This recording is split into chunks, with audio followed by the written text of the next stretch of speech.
Hello, hello everybody. My name is Nuria Torres. I am a professor at the University of Almería, and I would like to very briefly just thank you, the organization, for Nodos del Conocimiento, in order to give me the possibility of participating again one more year. So I'm very thankful for that.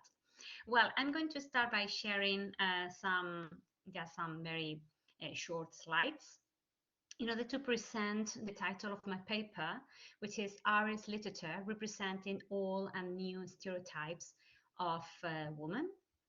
In here, in this slide, you can see the index about the different topics I'm going to very briefly talk about, because as you guess, everything will be in a fully test at the end of with the publication. Well, so as a very brief introduction, I would like to say that along the centuries, the most normalized and well-known feminine stereotypes in the Irish context have been women as a mother and the lovely and perfect wife with very good manners who is in charge of the house and her children. Moreover, she has normally been a practitioner and believer of the Catholic religion. Nowadays, fortunately, all these things have changed and the old stereotypes are mixed with other new ones according to the current society we are living on. However, important changes must still be done in Ireland about this, and because of it, many women Irish writers dedicate their writings to contribute to the awareness of the problematic. This paper is based on diverse studies focused on the sociological analysis of the Irish society through history, and also some articles which deal with topics such as maternity, sexuality, alcoholism, or even the place of work for women. In order to make easier the comprehension of the topic, we will focus on the place of the Irish woman in history and the comparison with the presence, building the final analysis of the figure known as the modern woman. Considering all this, the position of women within the labor field will be also analyzed, taking also into account the stereotype of women in relation to the maternity, infertility, and the problems of disinformation about sexuality of men and women, and the lack of sexual education as a consequence of the influence of the church in the Irish context. Um, regarding the second point, the first one in this case, entitled Irish Society from the Irish War of Independence to the post-Celtic Celtic Tiger era, we would say just some brief information. Um, as everybody knows, Irish women have fought throughout history to neutralize gender discrimination of being treated as lesser beings to form part to the public sphere. They grew up longing for a life outside of the home, wishing to be part of something other than being housewives and mothers. And I have been quoting Kennedy in 2003. In an article from the magazine Women's Studies International Forum, which is also responsible for the Feminist Debate Forum, O'Sullivan in 2012 demonstrates two of the most drastic changes in Irish society.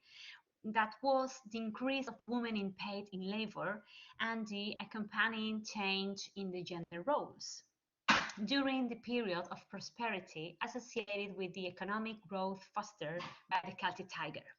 However, this increase of participation of women in the workforce did not lead to real equality of genders. Regarding the second point, entitled The Perception of Irish Women Throughout the Story, We can start by saying that the image of women that the world knows is one established long ago by writers and authors, as everybody knows. This stereotype image is based on how women are seen by those who describe them. And as such, both in history and also in literature, the stereotype of women is principally determined by the male gender. Most of it, or most of all, sorry, if you look back at certain periods of history. Nevertheless, thanks to literature, written, thanks to literature written by women, we can learn about the lives of Irish women from the female point of view by women themselves and not through the female stereotype created by male writers. Irish society has evolved in terms of gender equality, yet it is still difficult for the feminine sex to liberate themselves from those stereotypes that we or that were created and promoted over the years. A part of the book, The Second Sex, by Simone de Beauvoir, um, as you know, um, in this in this in this masterpiece, because we can consider it like a masterpiece, the second sex, especially if we are feminist or if we are involved in this kind of gender studies, we can say that this book in a magazine called Culture Collective demonstrates that the majority of women give up hope without ever trying for change. Those who did try, and I quote, did not do so with the intention of closing themselves or within their own uniqueness, so as a triumph. Instead, they do so to overcome it. Whenever they have intervened in the world, it has been according to men from a male point of view. Well, this is obvious that all these things have been happened in this way. And the next section we're going to talk about is modernity and tradition, the fear of the modern woman. Well, regarding this, I would like just to emphasize that the stereotypical modern woman that um, is a concept that we can or well that can be represented differently from each for each person, as it is subject to a variety of mentalities and beliefs. As Mary Ryan states, and I quote, the modern woman for some represents freedom, independence, and a modern lifestyle, whilst for others it represents a threat to tradition, morals, and virtues of Irish women and the Irish nation, and apparent dichotomy between modernity and also tradition. In this article, Mary Ryan compares the publication of three of the most relevant newspapers of Ireland in the 20s. The article speaks of the appearance of the figure of the modern woman, and it also talks about the reasons for the rejection of this new idea of woman, and states it is due to the fact that women were attributed the responsibility of maintaining the integrity of Irish culture and identity. So behavior, what we could say, yes, that the behavior of deviant women would provoke anxiety, especially amongst political and religious leaders.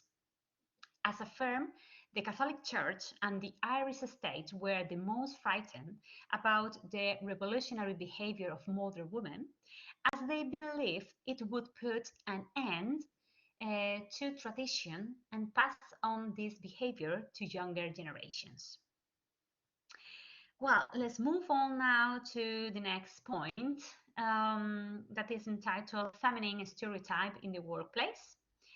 And we can say that firstly, one issue one issue that feminism has been fighting for is that of the wage gap between men and women. Evaluating the theories of the Organization for Economic Cooperation and Development, as cited, as this is quote, sorry, in Perez, in their 2004 study, in which they analyzed notable differences in the salaries of men and women. It is a fact that there is a stereotype regarding women in the workforce. Rejection to the presence of women workplaces in Ireland could be the consequence of influence from the Catholic Church, and the Article 41 of the 1937 Constitution, which endorses the role of women as housewives and allows the state to dispense of paid jobs positions for women if said job interferes with their obligations in the family and home, which is still written in law at present. Obviously, we could say lots and lots of things regarding this point, but we are not going to have time. That's why I need to move on to the next section, 2.3, entitled Feminine Stereotype Associated to Maternity and Infertility. Presenting the theory of Igman in their book 20th Century Fiction by Irish Woman, Nation and Gender, states that, that for the good of the nation, at least during the 20th century, with exception to the last 3 decades, the role of the Irish woman should be limited to the home, where she would guarantee the stability of the state, the preservation of the family, and defend Catholic values. They try to convince society that if women fulfill their role as mother and also as a wife, that woman would be contributing to the good of the nation. In Ireland, maternity plays a huge role, for which reason the stereotype of woman as a mother is very present in the Republic.